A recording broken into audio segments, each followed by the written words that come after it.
It's the Fish Life Podcast, folks.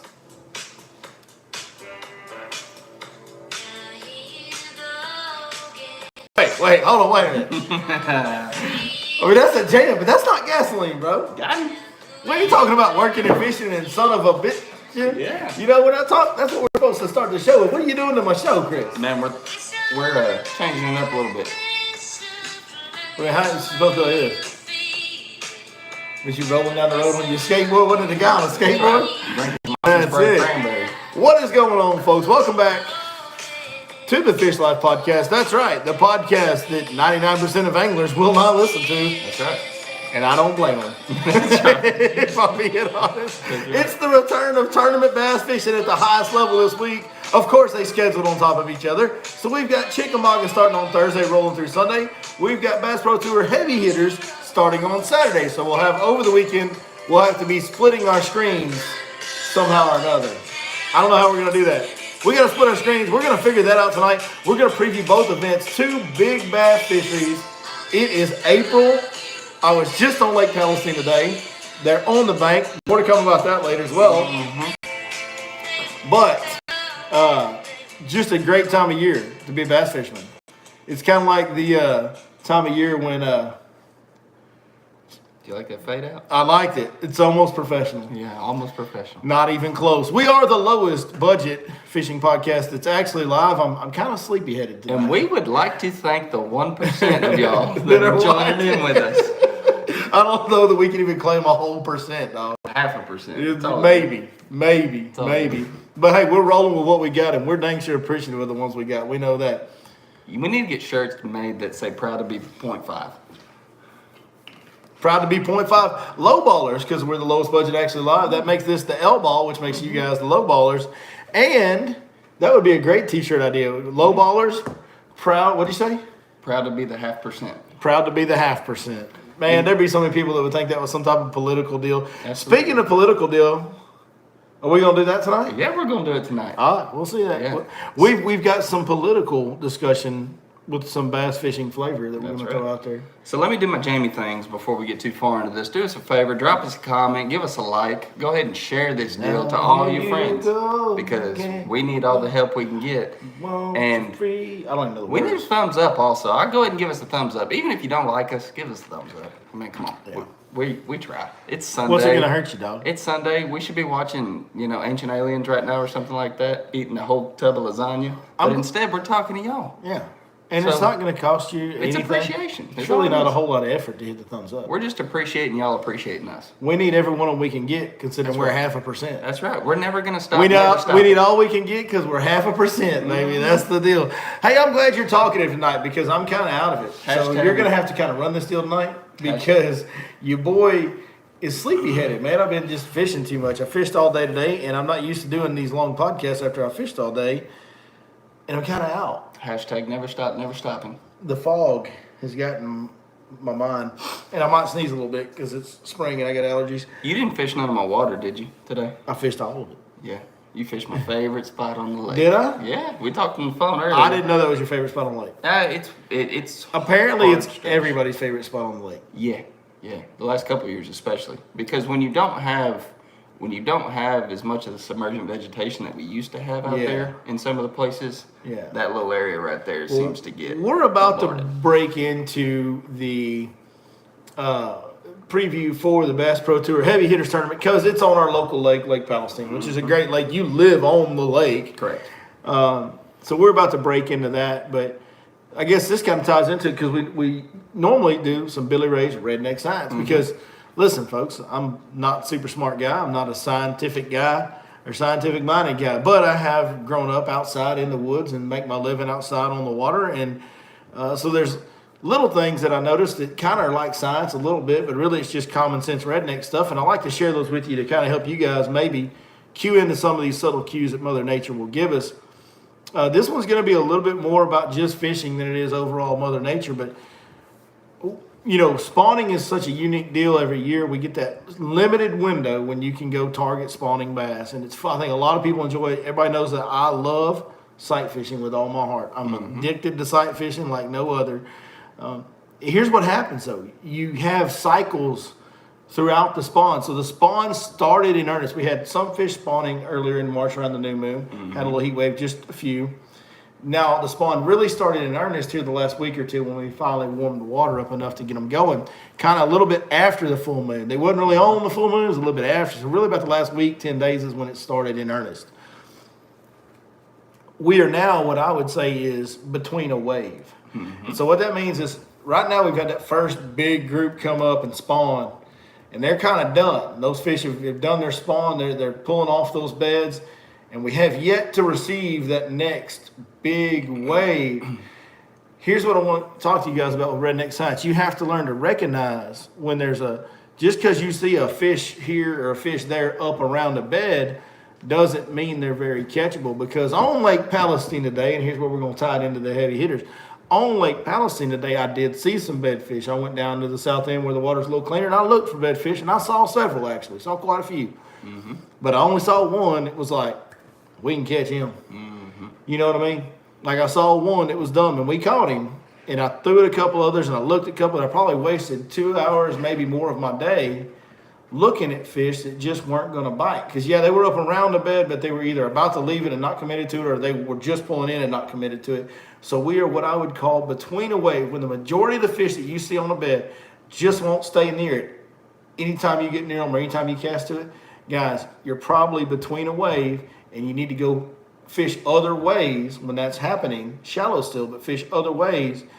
And then in about 3 or 4 more days, 5 more days maybe tops, now those fish are going to lock on. New fish are going to come in there and join them and lock on, and it's going to be on like Donkey Kong, just like it was last week for the spawning fishing. So you got to learn to recognize when you're between a wave. It's one of the harder things to do. It's one of the more advanced things about sight fishing and spawn fishing is recognizing when you're between waves. Right now, we are what I would call between a wave in this region for the most part. Some lakes have enough fish up where you can still milk it.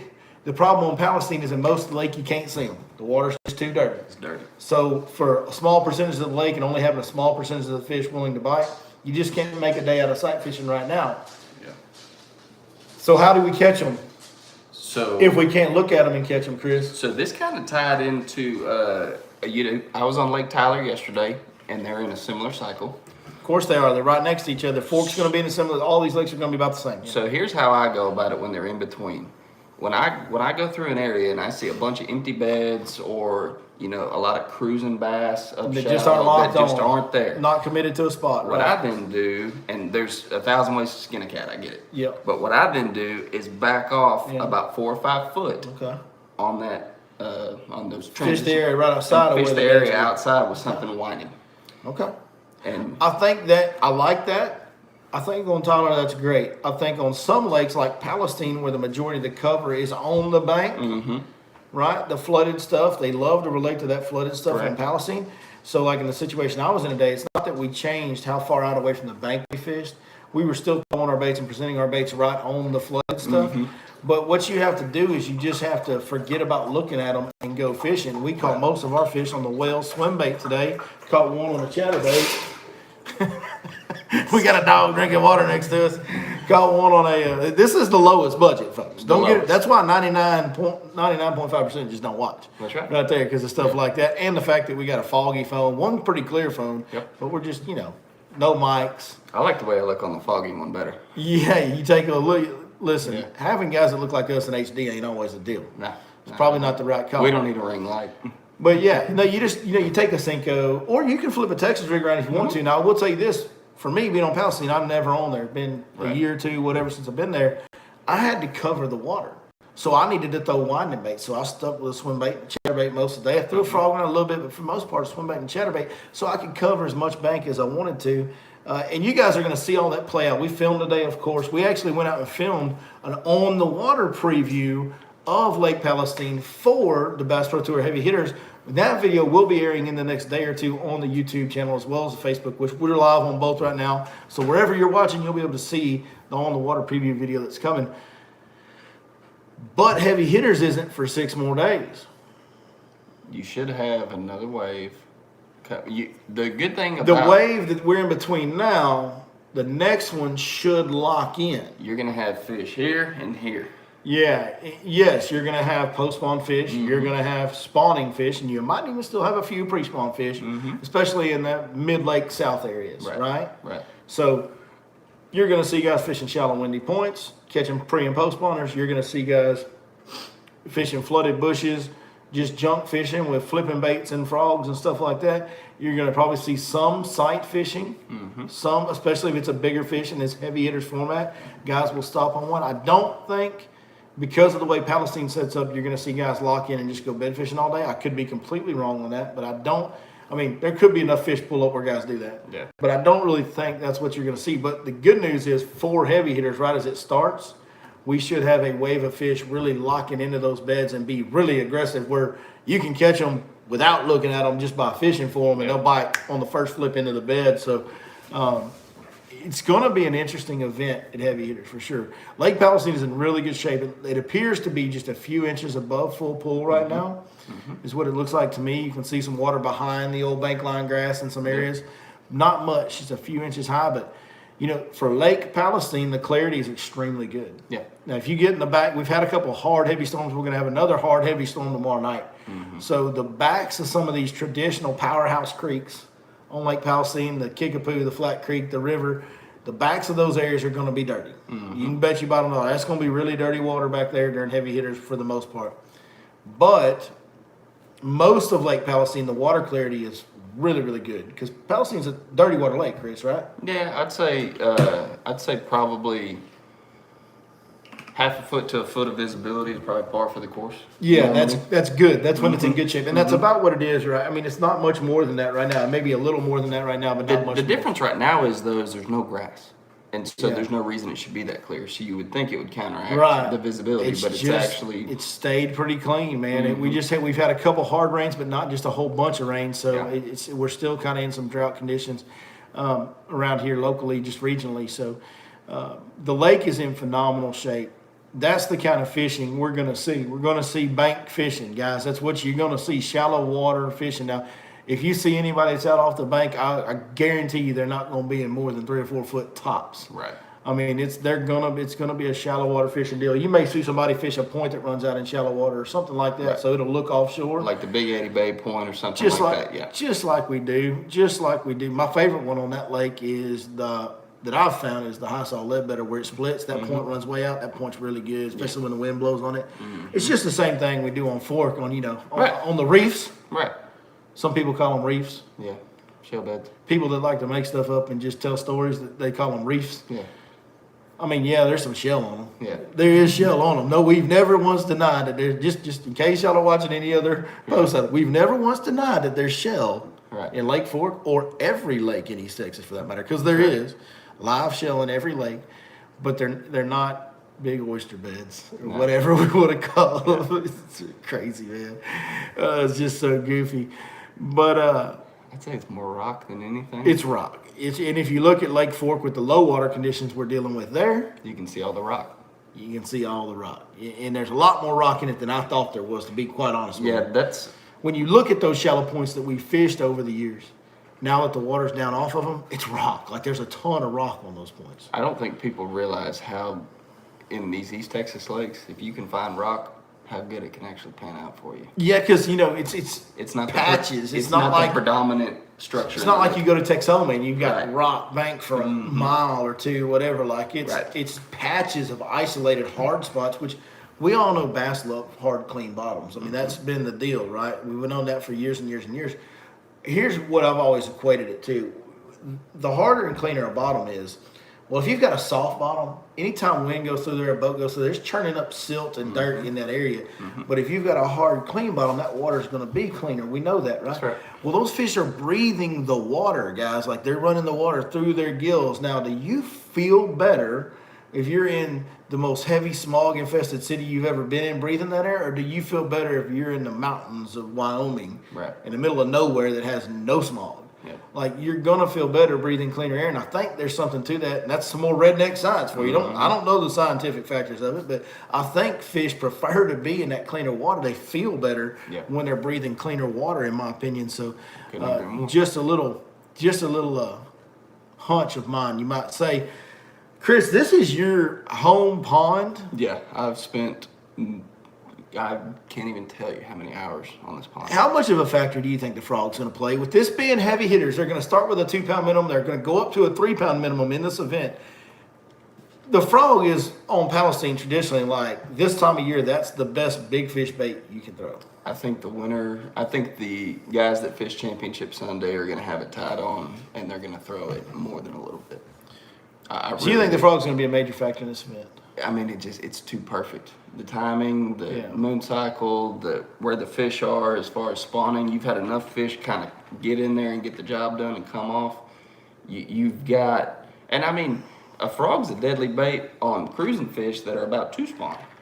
No doubt. So you've got fish that are going to be looking to eat. Well, it's a big fish bait. It's a big fish bait. It's a big fish bait. So it really is a big fish bait. You got fish that have already spawned that are still going to be up shallow looking for a big meal because they haven't really focused on eating for. I think the frog's going to play a lot. I'll tell you a bait to me that's underrated. We caught most of our fish today on a whale swim bait, and whale swim bait's not a big swim bait by any means. But like, I think if a guy wanted to go out and throw a big swim bait on Palestine, just throwing it around shallow cover, dude, he could get right, bro. Like he could get real right. Like I think that because of the color of the water in Palestine, nobody throws swim baits out there. No. I mean, I do know a guy. I've thrown the white one quite a bit. I do know a guy, and he's catch it, and I don't want to expose his stuff too much, but he crushes them on it. And I think that a swim bait is maybe the most underrated Lake Palestine bait out there. And I don't know that any of these guys are going to dial that in. It's hard to ask somebody to figure that out because when you go to a dirty water fishery, you don't think swim bait. So it's hard to ask these guys to figure that out or expect them to, whatever you want to call it. But I will tell you, man, if somebody does, they could have a deal to themselves, right? I will tell you, a pearl white swim bait in around that 6.5 inch range. You know, not the big, you know, not the Warden by Smash Check or anything, but a 6.5 inch.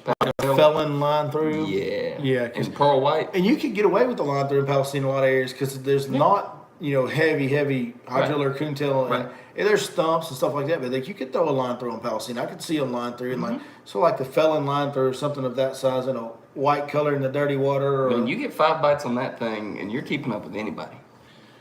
Yeah, I mean, even weighing them all, dude, like you literally. That's what I'm saying. Could have 30 pounds. That's what I'm saying. Even if you cut your bites down. And I think you can catch more than 5 a day doing it. I really do. You probably could. I really do. But I think that, I think the hollow body frog, and I think the swim jig is going to be. Swim jig could be a deal too now. Swim jig. I would look for these 4 baits. I would look for a frog. I would look for a swim bait, a swim jig, and a flipping bait. Like just a Texas River. I mean, don't get me wrong. Andy Morgan's going to go out there and see all that cover on the back, and he's going to catch a bunch. Now, those guys that are flipping are going to catch a lot of non-scoreable bass on Lake Palestine. There's a lot of smaller fish in Lake Palestine. So those guys flipping are going to catch a lot of non-scoreables in this tournament. But they're going to catch, the bigger ones are up there too. They're going to catch those too. So. All right, so we got to make picks. Don't sleep on buzzbait. We got to make picks. We got to make picks. You can't just keep naming like every bait. Like you got to dwindle it down to some. You can't just be like, well, they're going to catch them on every bait. All right, you want to? If I was fishing this tournament, give me 3 baits. Top 3 baits.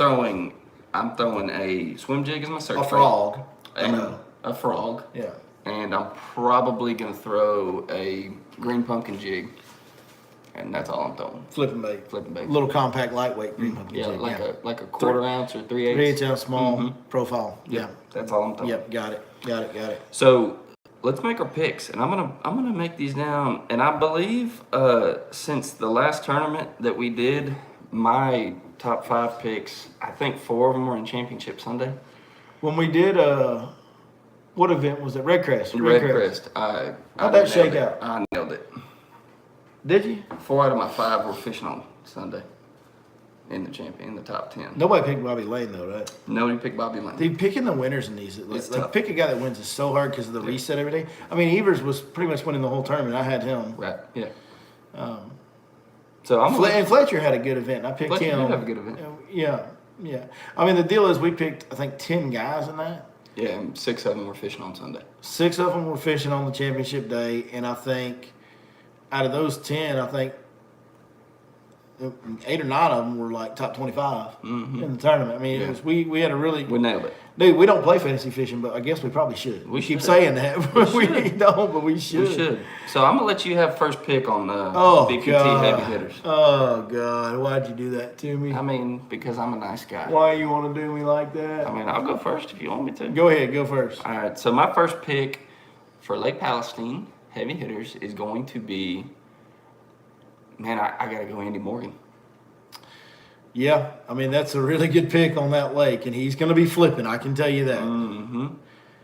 I think I'm just going to ride him. You know, he was on the podcast with us, and he was going to be one of my picks. He's such a good flipper. Yeah. He's such a good flipper. We talked about it with him on the podcast, but, you know, I'll ride her till she bucks you type deal here. Well, let's go with Fletcher, man. Fletcher, that's a good pick. All right, so for my second pick, I'm gonna go with a guy, and this might be a bit of a reach, but like I said, I think the frog is gonna be a big deal. Does heavy hitters does not count towards our angler of the year, does it? I don't believe so. Okay. So with my next pick, I'm gonna go with Mr. Dean Rojas. The king of the frog, the old school frog king. Frog. Well, you going old school in this one. Well, I mean, you know, certain lakes set up for certain guys. You know who's having a good year, and it's just a good shallow water fisherman. I mean, he's responsible for the chatterbait becoming what it is. He's good in dirty water. You gonna go with old Thrifty? Brian Thrift. Give me Brian Thrift. I like that pick. He's having a good year. He's fishing good. You can go Thrifty, okay. All right. So for my third pick, whew, man, I gotta go Wheeler. How do you not? You know, the only thing that's made me a little hesitant on him is, I don't know this, but I think he's chasing anglers of the years and wins, you know, and titles. Yeah. And this not counting towards their angler of the year. Maybe he doesn't quite do the preparation he puts into the regular events is unbelievable. Yeah. And maybe he doesn't prepare quite as hard. He's not quite as invested. Now, I still was going to pick him for my third pick if you didn't. No doubt. But no doubt. The only reason I didn't pick him right off the bat is maybe there's not quite as much Jacob Wheeler mojo going into this one because of the fact that it doesn't count towards angler of the year. And right now, him and Jordan Lee are in a battle. And Jordan Lee, who was in the conversation a couple years back for is he the best in the world?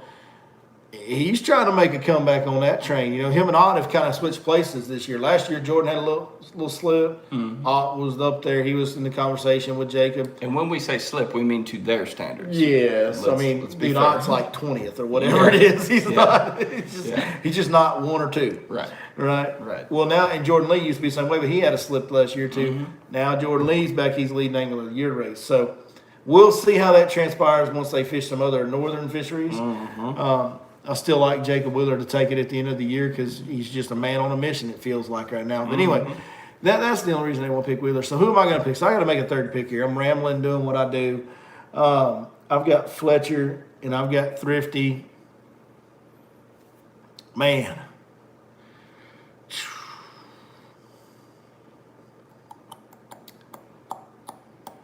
If I had a fourth pick, oof. Yeah. No, there's a lot to pick from in this event. Yeah. Bobby Lane just came off that win, so I don't want to just pick him. But, dude, this tournament sets up good for them Lane brothers. Like, this Derby sets up good for them Lane brothers. Watch them boys. It sets up good for somebody with the initials DC also. Oh, yeah. Yeah, that's true. I'm going to go a different route here. I'm going to go the guy that got bit hard at the end of the deal. And I'm doing this is straight off local knowledge. This is me going out there today catching fish on a swim bait. Mm-hmm. I happen to know this guy throws swim baits, and I know what brand he throws, even though he's not sponsored by them, so I'm not supposed to say. But he throws the same type of swim baits I throw from a certain local East Texas swim bait maker. Mm-hmm. Luke Clausen. I know he likes to throw a swim bait. I know he does. I know what he orders from that company. And so I know the type of swim baits he throws, and they're biting those on Lake Palestine right now. I can vouch for that. Mm-hmm. So I like Luke Clausen. And he's fishing so good this year. Do people understand how good Luke Clausen was? Do y'all, I don't think people really realize how good Luke Clausen was. Now, this year he's fishing like one of the best in the world, no doubt. Mm-hmm. But in the FLW Tour days, when he was on FLW Tour right before he came to Bass, this dude, he was up there with Thrift and Morgan and Scott Martin and the best of the best on that tour. He was one of those guys. He was an Angler of the Year guy. He won a Forest Wood Cup. He won a Classic. Do y'all realize that? Mm-hmm. If Bobby Lane doesn't catch a 2-pounder at the buzzer, Luke Clausen becomes the only guy to win a Forest Wood Cup, a Classic, and a Red Crest. Thanks. That close to it.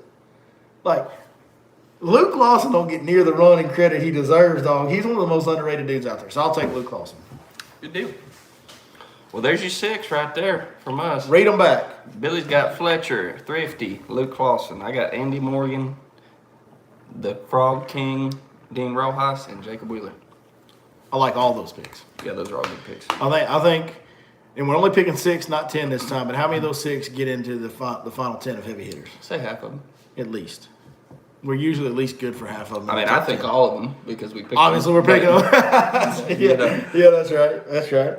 So, let's not leave Bassmaster out, Doc Chris. Oh, we're not going to leave Bassmaster. Because they're going to a place that's pretty special this week. Bassmaster does a good job. You know what I like? One thing I like about Bassmaster on their schedule, and to be fair, Bass Pro Tour does too these days. These days they really do. They had the they just went somewhere. Where was it? Who's that? Well, it wasn't Bass Pro Tour. Maybe it was Big Five. Oh, Big Five went to Lewis Smith. There was like a Greer's Ferry or something. No. Was it Lewis Smith? Lewis Smith. Okay. Maybe that was Bass Pro Tour. I can't remember. I can't keep them all straight. There's too many tournaments these days to keep them all straight. I'm pretty sure it was Lewis Smith. But for the most part, these tours do a great job. Hello. Uh-oh. That's not good. Hold on, man down. Hold on YouTube. We got some technical issues over here.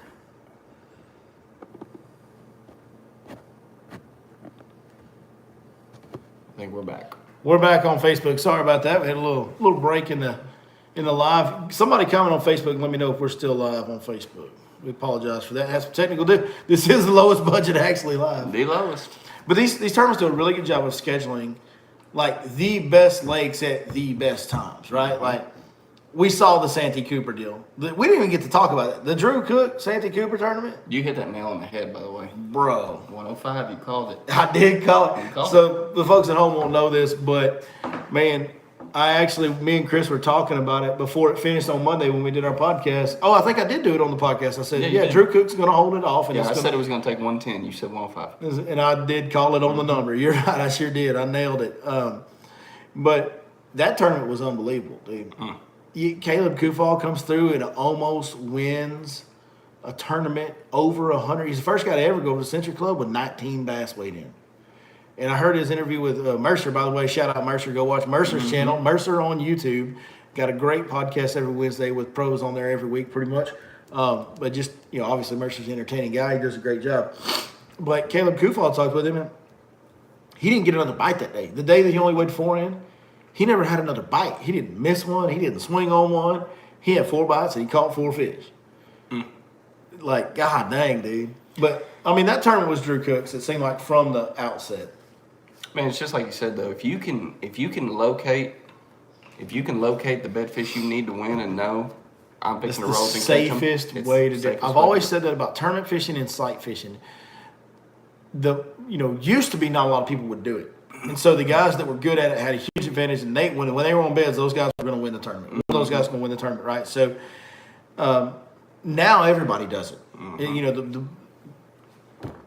The carts left the barn on that deal. Everybody does it now. So some guys are kind of fading away from it because they find it hard to, they'll find the fish they want, but then somebody else catches them or is on them or whatever. Right. It's still this, though. I know how big the fish is I'm fishing for. That's right. This is the only time. I guess with live scope you kind of, but not really with live scope. You really don't know exactly how big the fish is, and the fish is moving around when you're looking at him on live scope. Like, you can't find a fish in practice on a tree and know he's going to be there on live scope come tournament day.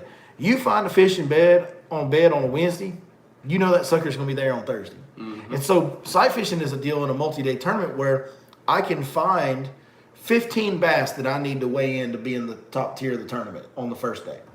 And I go catch 5 of those the first day, and then I spend the rest of the day looking for tomorrow's fish.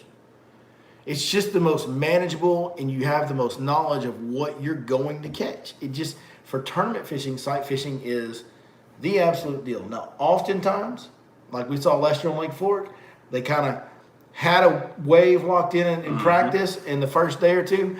And Austin Felix had a good event, finished 5th or 6th, something like that, all sight fishing.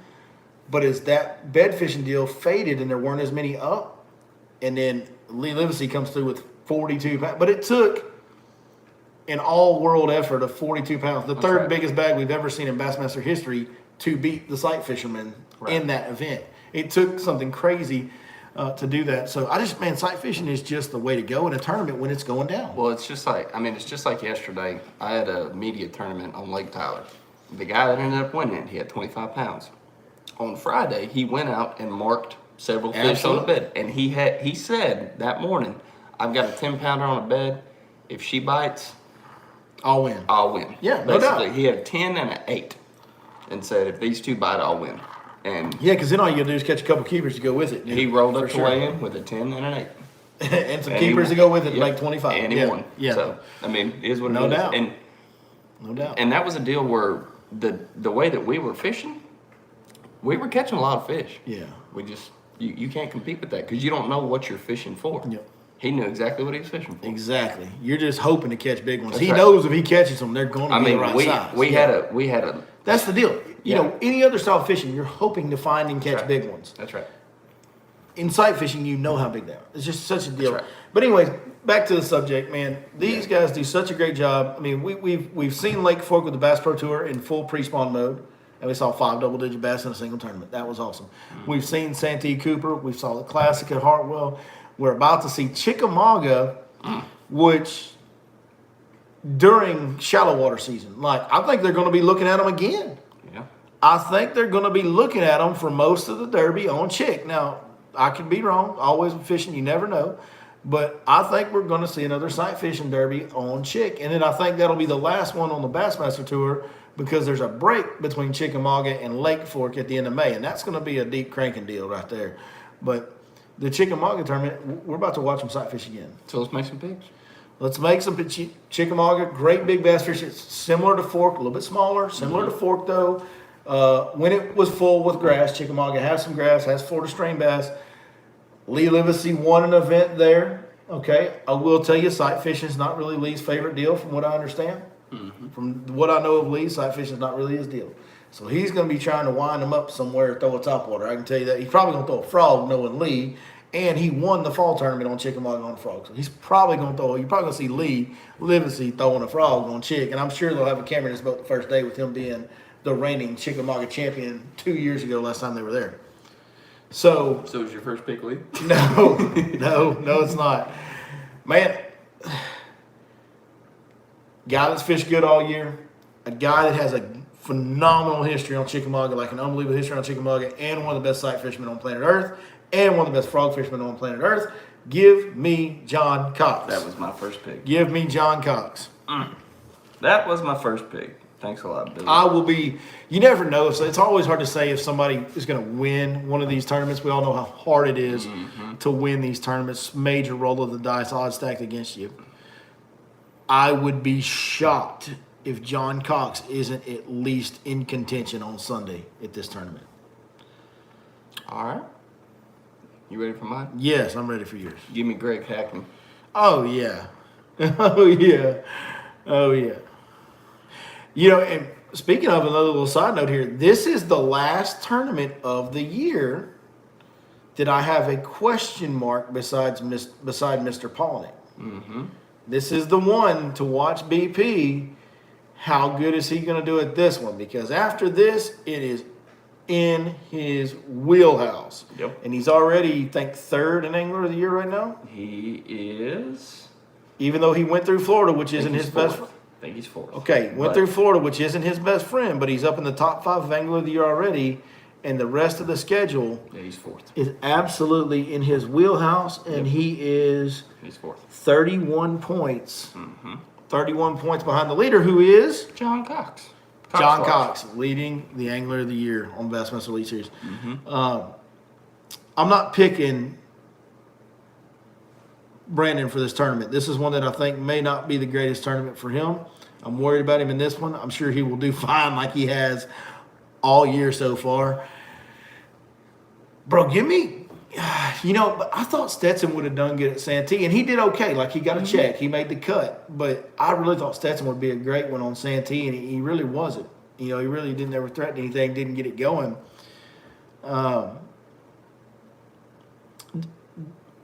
Can you not pick Drew Cook after the sight fishing thing that he just showed us, and now we're going sight fishing again? I mean, he's one of the best at it on the Elite Series. Yeah, Drew Cook, Stetson. I like Stetson. They're both great sight. And Drew Cook is one of the most consistent anglers on earth, period, ever since he got to the Elite Series. Give me Drew Cook. He'll have a good finish, and he very well could threaten to win this thing, because if it's a sight fishing derby, which I think it probably will be on very limited knowledge of Chickamauga, I like Drew Cook. Who you got? That's fair. I'm going to go with, give me Corey Johnston. Okay. I don't know if y'all as listeners paid attention to this. Corey Johnston knows how to sight fish them too. Oh, yeah. So, yeah. I'm just saying. He was another one on Fork last year that top 10 sight fishing. Yep. Mm-hmm. Yeah, he sure did. He sure did. When they were sight fishing in April on Fork last year, he was sight fishing. Yeah. I'm having a real hard time not picking BP, though. Just because. You think he's going to have a big event here? Man, he's so. Man, whenever he knows, especially I think in the back of his mind, when he knows a tournament doesn't really suit him, he grinds, goes above and beyond the preparation side, and he makes it to where he's like, oh, hey, remember when y'all counted me out? See what I just did? Yeah. I don't know.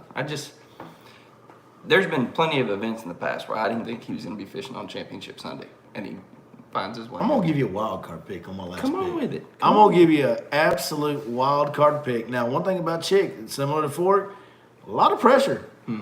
So some of these bedfish may be a little more difficult to trick on the Chick. And when that's the case, sometimes these finesse guys are real good. Give me some Jacob Porosnik this week. I think this is the week that Jacob Porosnik kind of announces that he has returned to the Elite Series for everybody to know. You literally just took my third pick. He's just been kind of laying there, hanging out, not really making a lot of noise. Hi, guys, I'm happy to be back. I think this week Porosnik kind of slaps a couple of them in the head. You know what I mean? Says, hey, y'all remember me? Toledo Bend back in the day, sight fishing, winning tournament. Y'all remember me? Y'all remember me finesse fishing, bedfish in Florida, winning tournaments? I'm Jacob Porosnik. I'm here to stay again. I think Jacob Porosnik shows up this week.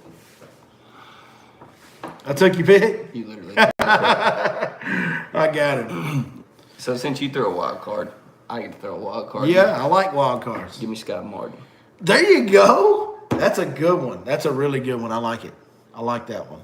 Yeah. Scott's a hell of a sight fisherman too. All right. Recap the picks for us. Billy's got John Cox, Drew Cook, Jacob Porosnik. Man, that's a hell of a crew. And I've got Greg Hackney, Corey Johnston, and Scott Martin, which that ain't no slouch neither. No, I like it. I like it. Yeah, Taku Itu. I see a comment for Taku Itu. Taku's a good one. I thought about it. Yeah, and he's a finesse guy. Another Japanese guys are so good at that. Another one I thought about throwing out there was Jake Whitaker. Yeah. Jake Whitaker can look at him too. And another one that's really good at sight fishermen is Drew Benton. Oh, yeah. And he had a great finish at Santee as well. And him and Drew Cook are like boys, they're roommates and all that. The Drews. Chick's kind of a chatterbait lake, too. Now, I don't know how much that's going to play with the grass with the spawning cycle going on. Do we have any phenomenal chatterbait fishermen that you can think of on the Elite Series? I can think of one. He's having a really tough year, and he's my buddy, so I hate to even mention that he's having a tough year. But he is. He's having a tough year, and it's Frank Talley's kind of a chatterbait guy. Man, I'll tell you another thing too. I think just like heavy hitters on Palestine, I think the swim jig is going to play big time. Really? Yeah, chick. Unless all the vegetation's gone. Man, the deal is when these fish get up on the bank and they get in that shallow cover, a swim jig and a weedless swim bait are it's hard to get away from. They bite them this time. Mm-hmm. This is the time of year they bite those baits everywhere, guys. See, I had a hard time not picking Jason Christie for that exact reason, or even Stetson for that reason. How about his post classic performance snooze, man? He kind of, I mean, I don't blame him. Like, no. I don't, and I'm sure obviously he didn't mean to. And actually, another Mercer, he probably had to Mercer tidbit that I learned from Mercer's podcast. He does an interview with Jake Latondras, the cameraman, who was in Christie's boat again at Santee Cooper, I believe, and said that there was, he had found some frogfish back in some cypress tree flats in practice, and then they just didn't bite. The fish he caught in practice, he had them, and then they just didn't bite.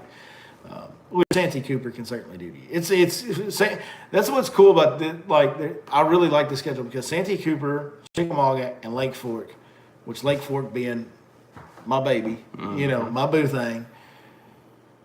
Those other two lakes have so many similarities from the big fish factor, the Florida strain factor, the pressure factor.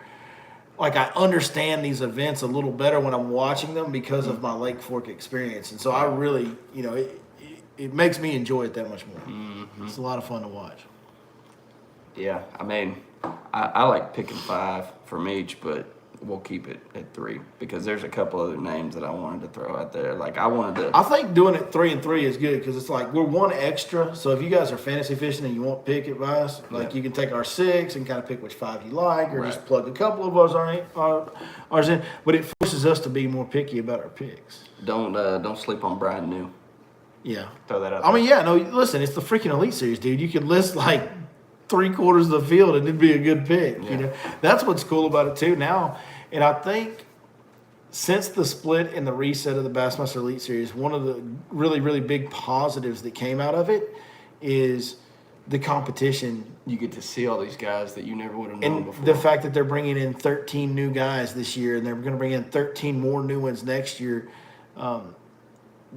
The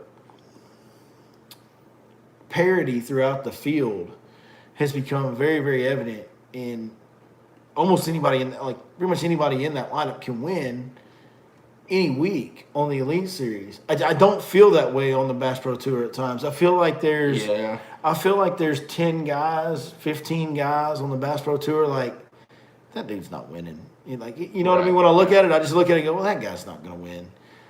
But on the Elite Series, like somebody said, give me Jacobson. Yeah, it's like, name the worst guy on the Elite Series. And he could probably have a chance to win this tournament. Listen, I'm telling you, I love this guy. He's one of my favorite people I've ever met in the history of my life. But he's having a terrible year. He's having one of the worst years on the Elite Series so far. Frank Talley. Mm-hmm.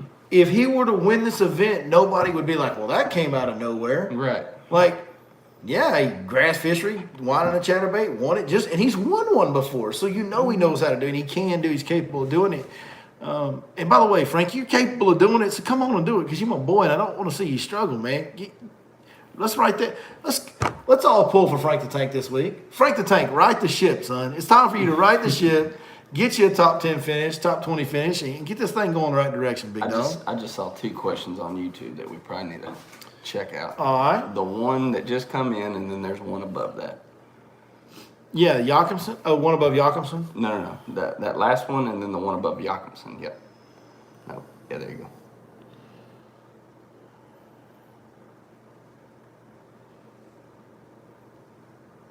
If you can you translate that for me? Yeah. So somebody's asking. So what baits do we think are going to be the ticket, basically, for the chick event? Oh, for the chick event, what baits? I think it's going to be a sight fishing derby. I think it's going to be Texas rig, frog, swim jig. Ish. Something swim bait, swim jig, interchangeable, I think. Yeah. Same presentation, same profile. Yeah. I think it's very similar to what you're going to see on heavy hitters. Yeah. Which one's the one that runs horizontal, latitude or longitude? That is longitude. Longitude runs long ways, right? Is that what they taught you? Yep. So as far as north and south go, like Chick and Palestine ain't that far apart, right? So these lakes are in similar phases of the spawn, and so you're going to see similar techniques. I do think that, and that's just everywhere across the South. When you get fish around the beds or on the beds and coming on and off beds, and you got lakes with a lot of shallow cover, a swim jig, a swim bait, and a flipping stick are kind of the deal. That's just kind of the deal. So, my bad. Here's one. Do you all think Ford sonar has ruined tournament bass fishing, or do you think it's great for it? Why? Go ahead, Chris. So, in my opinion, I don't think there's the only time that you could even make the argument that forward-facing sonar has in any way hurt fishing is in the pre and post spawn, in my opinion. Because right now, I'm here to tell you, you can turn that thing off. Oh yeah, and you can still go compete with anybody. Here's why it hasn't hurt tournament fishing. I don't think it's hurt it at all. We've been watching cold water to pre-spawn. I mean, which pre-spawns cold water tournaments. Well, yeah, live sonar is going to play. I mean, it's going to play. It's going to be a huge factor during that time of year. You know what? Traditionally, you would say a jig's going to be a huge factor in the wintertime, right? A jerkbait's going to be a huge factor in the wintertime. And then later in the year, not as much. Right. They start spawning, we don't see as many jigs and jerkbaits thrown. Live sonar is a huge factor in the cold water. Drew Cook and Bobby Lane didn't use a bit of live sonar to win those tournaments, the last two events on the major tours. Like the Red Crest and the Santee Cooper Elite Series, live sonar had zero to do with it. Yeah. This week, live sonar is probably not going to have a thing to do with who wins. Right. On the Lake Fork, I'll go one more on you. The Lake Fork tournament at the end of May. No. Are guys going to locate fish with live sonar at times? Yep. Are they going to be staring at their screen, twitching a jerkbait to catch them? Nope. They're going to see where the fish are set up on the structure, and they're going to run a deep crankbait through them and a swim bait on a jig head and maybe a football jig. Yeah. Like, that's what you're going to see in May on Lake Fork for the win. I'm Yeah. just going to tell you that right now. I honestly... Unless the lake, newsflash, they are letting the lake refill now. Yeah. They are. They just started. They made an announcement. They're letting the lake refill. So newsflash, unless the lake jumps up 6 feet between now and the end of May, then that may change that tournament. But it still won't be live sonar. At that point, it'll be bushes and bank and, you know, all that stuff. I don't think it's ruined fishing by any means. If anything, I think it's helped us realize that all the fish that we saw suspended way back when and just said, oh, they ain't gonna bite. It's the same thing as saying this. Does sight fishing ruin tournament bass fishing? No. Just because you can look at them doesn't mean you can catch them. Right. I think if you can afford to get live sonar, it needs to be a tool that you have from here on forward. That's it. It's just another tool. Just another tool. It's just another tool. And it's I'll only tell you gonna get this better. too. On like so, you know, I always bring everything back to Lake Fork because it's where my knowledge base from, where my experience base is from. But like with the Bass Pro Tour event that we saw unfold at Lake Fork, and we had a lot of guys looking at live sonar, jerkbait, and fish off trees. Right? If that tournament was there 2 or 3 weeks, about 3 weeks before it was, we're putting a jig in the guy that wins is putting a jig in a creek channel and not looking at his live sonar one bit. He would have been, I'm telling you. We just got a little further along in the pre-spawn period and they pulled up out of the creek bottoms and suspended in timber. I think that's Doug Renner, but yeah, it is. He made a great point a minute ago.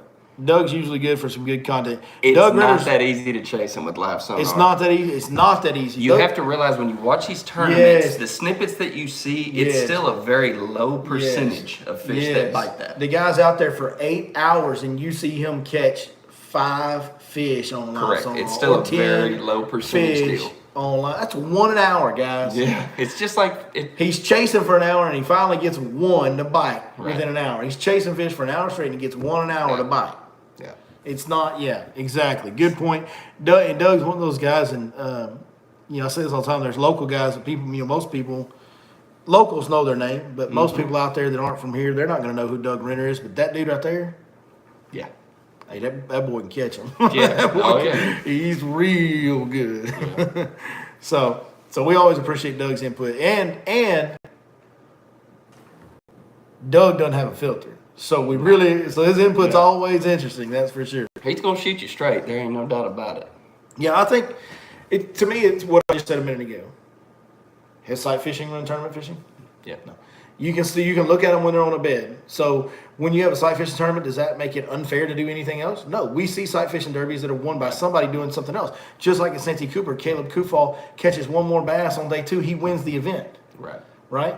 Even though it was a sight fishing derby through and through, you can still catch them other ways. Same thing with live sonar, guys. Right. All it is a way to see them when they're not on the bank. That's all it is. It doesn't make the fish bite. It doesn't mean you can keep the fish on the screen. It doesn't change the art of bass fishing. If anything, it's a new and more complex and more athletic style of bass fishing with the hand-eye coordination, the looking down, standing on one foot all day. Like, it's taxing, man. Mm-hmm. It's actually go do it. Yeah, no, it's not Throughout easy. the year, for most of the year, it is more difficult to catch them on live sonar than it is to catch them other ways. Mm-hmm. Now, you can specifically target fish and be more efficient if you're great at it. But to just go out and do it and think it just makes it easy, you're wrong. It's actually more difficult to go catch fish, more physically challenging, more mentally challenging, and more athletically challenging to catch them using live sonar throughout most of the year. Sometimes in the wintertime, it gets a little bit like, hey, we can look at them, they ain't going nowhere. Right. They still move, though. I mean, it's hard, guys. I think somebody just said something about one tournament a year where electronics are banned. That would be interesting. Why? Why do we want to make the guys struggle? Bass fishing's tough enough as it is. Yeah. Like, why do we want to make it more difficult on these guys? I mean, basically, as far as outside of mapping, that's what you're seeing right now. I mean, yeah, they don't really need yeah. You're right. No, I mean, sonars are off. You know, down scan's off when they're on the bank. Right. Mm-hmm. I don't understand. Like, I hear people say that, and they're like, well, take the electronics from these guys. How good would they be? They'd still whip your butt. They'd still whip your butt. I mean, understand this. As a fan of fishing, right, we look at Drew Cook and Caleb Kufal catching 100 pounds. We look at Edwin and what he did through most days at Red Crest, and we look at Bobby Lane on the last day. Would you rather watch the guy that finished 50th? Right. Well, you want to watch him all day? Because you start making things more difficult, you're going to watch tournaments where they catch less fish. That's the bottom line. And fishing, somebody said earlier, I think as more bass fishermen get it, it's just going to make the fishing tougher and tougher. Well, you know what? As pitchers throw the ball harder, it becomes more difficult to hit it. If pitchers start throwing the ball harder with more break, it becomes more difficult to hit it. As linebackers stop running 5 flats and 4/8 and start running 4 5s, it becomes difficult to get to the hole if you're a running back, right? As sports evolve, they get more difficult. And yes, bass fishing is getting more difficult, and that was happening before live sonar. That was happening with the advent of high school fishing and college fishing and more young anglers that are better than they ever were before. These guys in high school now are light years ahead of anybody when we were growing up. Anybody. Bro, there was yesterday at the media tournament, there was 4 or 5 teams of high school anglers that beat us. Yup. And it wasn't like... Yep. And it used to be the freaks, like right. Eric Wright when he was a teenager would fish tournaments and beat grown men. Correct. But he was the one. Yeah. He was the one. Now there's hundreds or thousands of these teenagers out there that will whip your tail in a grown man's tournament. And I'll be honest with you, the little series that we fish on Palestine and Tyler, I show up and I expect to win those. Yeah. Make no mistake about it. So you're not showing up you ain't showing up to play. You ain't playing for no second rounds. No. Yeah. But I mean, these high school anglers are freaking they're sticks. So yes, tournament fishing, bass fishing in general is getting more difficult. As fishermen become better, with or without electronics, fishermen would be becoming better. As there's more fishermen. As there's more. As more people do it, absolutely. Fishermen are going to become better. They're going to catch a higher percentage of the fish in the lake. It's going to become more and more difficult. Just, this is what the sport is. You want to be a part of this sport, you have a passion for this sport, then you should thoroughly enjoy and love the challenge of catching fish that are difficult to catch. You got to evolve with it. That's part of this game is, that I've told many people this, but when I knew that I needed to do this for a living, that I should be doing this for a living somehow, some way, was when I realized this. When I go to a lake and we catch 30 pounds, do I want to come back the next day and do it again? Yep, I sure do. I also kind of want to go home and celebrate a little bit and kind of, maybe I take my time going to the lake the next day, but I want to go back and lean on them again. But, of course I want to go back on those days. Mm-hmm. When I go to the lake and I zero, I can't get home before I'm wanting to be back on the water so bad I can't stand it because I want to figure out how to get those bites. It frustrates me. It does frustrate me, but it doesn't like make me angry. It just makes me driven to fix it. I don't blame the fish. I don't blame the conditions. I blame myself for not figuring out how to catch them, and I want to go fix that. If that's not in you and you just want to go lean on them, then find some buddies that got some ponds and have a blast. And there's nothing wrong with pond fishing. Right. There's not a thing in the world wrong with going out and catching a bunch of fish out of ponds. But you need to just find you some buddies that got ponds and go catch them whenever you want to, if that's what you want, because that is not bass fishing. Right. That's catching. Bass fishing is the art of making fish bite that don't want to bite most of the time. Very few days as a bass fisherman are they just feeding. Correct. So the fact that we have more tournament anglers and better tournament anglers and younger tournament anglers and more electronics and better electronics, and that's making the bass fishing more difficult, all that does is excite me. It makes the industry grow. It gets a lot of kids involved in something that is a very healthy habit, very healthy hobby, Plenty of very healthy. I mean, the more the industry grows, the more avenues we have for careers in this industry for young people. It's a great thing that's happening in our sport right now. So I'm excited about that. But man, I enjoy it becoming challenging. I thoroughly do. I mean, the tournaments when I fished tournaments, the ones I did the best in were the grinders, right? Same. I enjoyed the big fish whack fest that we have in East Texas at some of these tournaments sometimes. I really did. But to me, in those tournaments, it was like, well, whoever gets the lucky big bite or two is going to win this deal. We're all going to have 25 pounds or more. Mm-hmm. And whoever catches the one or two biggest fish and kind of gets the lucky big bite is probably going to win the deal. The grinders, the guys that could catch 17, 18, 20, 15 pounds when nobody could get a bite, to me, those meant more. And I excelled in those and did better in those and was more proud of those because you earn it on those days. Yep. I kind of got on the soapbox there, didn't I? Dude, I'm telling you. I went on a roll. I like the grinding tournaments better. Also. It tests you more. It tests the whole field. And you know when you won that event that you outworked it, like you did it. You earned it. It's very seldom when the lake is handing out 15-pound bags, it's very seldom that I'm going to be the name at the top, I feel like. But if 12 pounds has the potential to win it, those are the days that I typically figure it out. Yeah. But whatever. I guess that's my deal. I'll tell you another thing too. Hold on. John Sykes. The only issue I see, this is John Sykes making this comment. He says, the only issue I see is you can have all the passion and love for fishing in the world, but if you can't afford electronics, then you can't compete with those that can. John is a member of our military. He's a great follower of this channel and of several others, and he's a great guy. I just couldn't disagree with that more.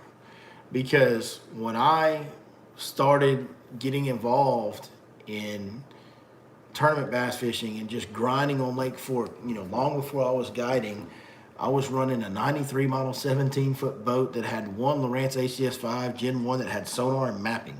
I had no down scan, I had no side scanning. Everybody else had side scanning, a 20-foot boat that would outrun mine all over the lake, dude. Mm-hmm. And I promise you, I took plenty of them folks' money. You can ask the boys that used to fish the Tuesday and Wednesday nighters against me, or any other little events that I fished, because I just fished the little ones. I couldn't afford to fish the big ones. Mm-hmm. But I can assure you that I took plenty of folks' money. And you kind of, I don't know if you knew me back when I had that boat. But, I didn't fish with you in the that was the old deal. Yeah, but no. Yes, you can compete with them. You have to do it. Are you at a disadvantage? Yep. But you know what? Man, there's a lot of people that are at disadvantages of this thing. You have to grind your way through that, and it makes you a better fisherman. And then when you do get the electronics, you're that much further ahead of the game. Mm-hmm. You just grind and become successful. And then eventually you get to a point where you do get to have whatever you want on your boat, and then you're there. I actually like, I like being the one that doesn't have, I like being the one that doesn't have the time. I can't, and that's the attitude you gotta have. And I got off on that, dude. I really did. I got a major kick out of rolling up in a 93 model Pro Gator 17-foot bass boat with Mercury Mariner 115 and no electronics, to speak of. and the paint's kind of peeling back on it, you know, carpet's got holes in it, and I roll up and nobody pays me any attention at the launch. They paid attention at weigh-in. I loved winning those tournaments and then loading my boat on the trailer and watching all those guys look at me. Dude, loved it. And you have to adopt that mentality. Not to one up you or anything, or even try to compare, but 95 Cobra. I had a flasher on the front and a paper graph. I remember that wheel. boat. Hell yeah. Yeah, and I used to take folks' money. Yeah, absolutely. I almost fished better when I had that boat than fishing out of a boat right now with all the up-to-date electronics. It's a different mentality. But yeah, it's fun. Darren Moore makes a pretty good point here. Need to know how to fish before electronics will help you. Yes, absolutely. I agree with it. It's the same thing like live scope fishing. When we got on the big swim bait kick there for a while, me and you did, we had a good buddy told us, hey, don't forget how to fish. Just because you want to throw the big swim bait, don't forget how to fish. Right. Same thing with these electronics. Don't forget how to fish. It's not the end all to be all. And you need to have that base of knowing how to just instinctually understand the water column, instinctually understand the seasonal patterns, and instinctually figure out how to get bites. You got to have that first. That's got to be your base first. So not having electronics in the beginning is probably actually a good thing to establish that base. It's going to make you a better angler. Yeah, it's got to get you got to establish exactly. You have to establish all the things first.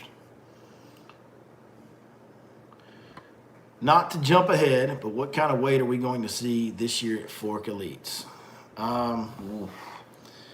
You know, you never know. I mean, this far out, you never know. I already threw it out there, though. I know. I do remember that. And now that they've come out and announced they're going to let the lake start filling up, that kind of gives me cause for concern, and I'll explain what I mean by that. If the lake suddenly jumps up 4, 5, 6 foot real quick, and especially if that happens really close to that event, that's going to spread fish out and make it a little tough. Yeah, and those guys are still going to go. It's going to go over 100 pounds. Yeah, no doubt. I'll assure you of that. Like, it's going to go over 100 pounds. It's going to be a Century Club tournament. I think it's going to be the biggest weight we see on the Elite Series this year. I think they're going over 105. I think they are. I think 110, 120 is kind of par for that course that time of year. I think 110, 120 is, and what people don't understand. This is what people don't understand. And there's no way for them to understand this unless they do. If they're a person like me that does what I do on Lake Fork and is out there as often as I am. The 2019 Brandon Cobb tournament, the 2020 Patrick Walters tournament, the 2021 Lee Livesey tournament. None of those tournaments was the lake fishing good when they came when they were there. Right. Yeah. It wasn't fishing good in any of them. The Brandon Cobb one, we were having like flooding conditions, water jumping up, muddy water, hurricanedos, lightning storms. Remember Brandon Cobb caught 115 pounds, like and he had one day where he only caught like 13 pounds because he was on a shad spawn deal. And that morning we had a huge, severe thunderstorm with lightning and thunder, and it killed a shad spawn bite. Yep. And he only caught 13 pounds that day. Give him another 20 pounds on the 115, and what do we have, Chris? Say that again. If we give him another 20 pounds on his 115, what do we have, Chris? We have 135. And what's the all-time record? 132. See what I'm saying? And he was catching 35 pounds on the other days. You're pretty close to it. You know, he went over it one day and a little bit under it, but I mean that's a very realistic thing that could have happened without one thunderstorm. Even when the lake wasn't fishing that great, we were that close. The Lee deal. 42 pounds on one day, but he didn't have a great day too. I mean, it was kind of between waves of fish, and then the shallow point deal went off for Lee on the last day, but it wasn't great. Like, it wasn't like those guys were whacking them on the shallow point every day like it gets at times. It wasn't like those guys were whacking them on beds every day like it gets at times. So in none of these events have we really seen the potential of Lake Fork. And that's because that's fishing. Things always happen with the weather, with the water column, the conditions that can affect it one way or the other. I will tell you this. If Lake Fork is still low and is stable, stability is key. Leading up to and throughout this event, I really believe you'll see the 130-pound mark broken. You'll see the all-time record go down. I really do think that you'll see somebody catch close to 30, probably about 35 pounds a day on average. I think you'll see 140 pounds. I think you'll see about 140 pounds if the lake is still low and stable leading up to and throughout the event. and you're going to see them doing what Keith Combs did in 2014 at the TTBC event. You're going to see deep diving crankbaits. You're going to see swim baits on 1 ounce, 3/4 ounce jig heads. You're going to see maybe a football jig here or there, but pretty much you're going to see a crankbait and a deep dive crankbait and a big swim bait on a jig head is what you're going to see that guy. And those guys are going to be offshore using their electronics. The only concern I have, if everything's right with the lake, the only thing that could affect that is how small the lake fishes. Mm-hmm. There's 100 guys in this field, or 95 or 6 or 2 or whatever it is, about 100 guys in the field. The lake can fish very small when it's low. And so with that many boats versus the TTBC only being like 45, you could have a deal where those guys kind of split each other's schools up and share the fish too much. Like you'll see guys fishing the same school of fish in that tournament, I bet you, if the lake's low. Yeah. But with the lake being low, it's going to make the vast majority of the fish be set up on offshore, long, slow tapering points at the end of May. That's what most of the fish in the lake are going to be doing. There's going to be so many fish out there. The schools are going to be big, and they're not going to be that beat up yet because it's still relatively early in the year. They will have just kind of got out there good and they should kind of reload themselves as they go a little bit. Yeah, it should hold up day to day. Yeah. And so, yeah, you can definitely see. And I tell you, got to watch out for in that event, of course, it's going to be Keith Combs. Right? In that event, that's going to be a dude to watch. It's going to be Keith. He's in that Elite Series field. He's going to be one. And I guarantee you, if anybody were to go up to Keith Combs and ask him, because Keith Combs is a pretty guarded dude, pretty private, guarded, quiet dude. If he were to let the guard down and tell you what he's really thinking, he's licking his freaking chops, dude. He can't wait for that event. He's having a hard time even thinking about Chickamauga because Fork's coming up and it's in his wheelhouse, bud. So that's how I see the Lake Fork event unfolding. Now, like I said, lake comes up, we get instability in the water column, things change, dirty water, it's going to change everything. And it's going to make it wide open. So even if you end up getting to pick first, when we come to Lake Fork, I'm picking BP. Well, you probably will, because my first pick is probably going to be Keith at that one. I mean, it's going to be real hard with his history on Lake Fork and his history with the deep diving crankbait to not pick him in that event. Because even if the lake, here's the deal, even if that lake comes up and changes the water column, I think it knocks the weights down, but I think it's still one deep cranking. Correct. I think the deep diving crankbait is going to win that event no matter what. I really do. Yep. We've seen a couple of those TTBC events there, right? And even the one in June where we had such a delayed spring and such a weird deal that year when Brandon Cobb won, we had a really delayed spring, still had, even though it was early June, had fish on, was it early June or was it early May when they went? Early May. It's early May, so that was the deal. That was the deal. So it wasn't quite there yet. But when we've seen these events happen at late May, early June on Lake Fork, dude, the deep diving crankbait just ends up winning the tournament, like every time. So, and even in that one in early May, what I was going to say, the Brandon Cobb one, Brandon Cobb won it fishing shallow points and sight fishing a little bit here and there. Right. But there was a lot of dudes in the top 10 throwing a deep plug. Yeah. Right? Oh, yeah. A lot. Yeah. Yeah. I mean, that's still the deal that time of year. Well, man, I think we have run our course. We're going to have to save our political stuff for next week. Yeah. We're going to do a little. Yeah. Tell them what we're going to do, Chris. Okay. Tell them what we're going to do, Chris. So what we're going to do is we got to thinking, you can't really get on social media, turn on the TV any time of the year since Trump basically got elected without seeing something political from each side. Oh, yeah. It's just, it's nonstop. Very divisive. And so I was thinking the other day, Billy and I talked about this. We are going to take some presidential candidates, or who we think would be presidential candidates from BPT and the Elite Series. And then we're going to let you guys elect one. We're going to let y'all elect the president of the United States out of the bass fishing world. Yeah. I can tell you, it ain't going to be no worse than the crap we've seen over the last 20 years. I can tell you that. I would trust these guys a lot more than I would anybody I've seen over in my adult lifetime for sure. So I think, they'd probably in their agenda say, every Friday during the springtime it's Sight Fishing Friday or something, you know what I mean? It's Flipping Friday. I'm in. It's Boat Flipping Friday. Let's go catch them, boys. Work has to shut down across the country. Everybody has to go bass fishing. Everybody's got to go fishing. We're going to boat flip some bigs. Let's get it. That's right. Boat Flipping Friday. Yeah. I'm in favor. All in favor, say aye. Say it. We're about to get a lot of ayes in the comments. Hell yeah. So we'll cut up. We'll have a good time with that. And we'll say some crazy things I'm sure that we probably Yep, we'll have some good tournament talk too. we probably shouldn't say. I mean, some of the things we're going to say in that deal we probably shouldn't say. But we're going to say. Or maybe we should say it so much that we just don't care. Yeah. We're going to do it. Yeah, I see some eyes popping up in the yeah. comments now. Here we go. Vote Flipping Friday. All in favor, say aye. Renner is with it. Yeah, boy. Yeah, boy. All right, man. Well, thank you guys so very much for watching, as you always do. Man, if the energy was a little low tonight, I apologize. I was super tired going No, into this dude, deal, you're man. golden. You are golden. We got some good picks, man. I think John Cox for the dub on the chick. Dude, you stole 2 of my picks on the Elite Series. John Cox for the something. dub on the chick. I like that pick. That's my favorite pick of the night. Thank you guys, man. We'll be back. We'll have content this week. We've actually a couple on the water videos dropping again this week. I apologize for missing some of those lately, but watch for the ones coming up. Chris, do that thing you do. Greg Hackney, Corey Johnson, Scott Martin, Andy Morgan, Dean Rojas, and Jacob Wheeler. Don't disappoint me.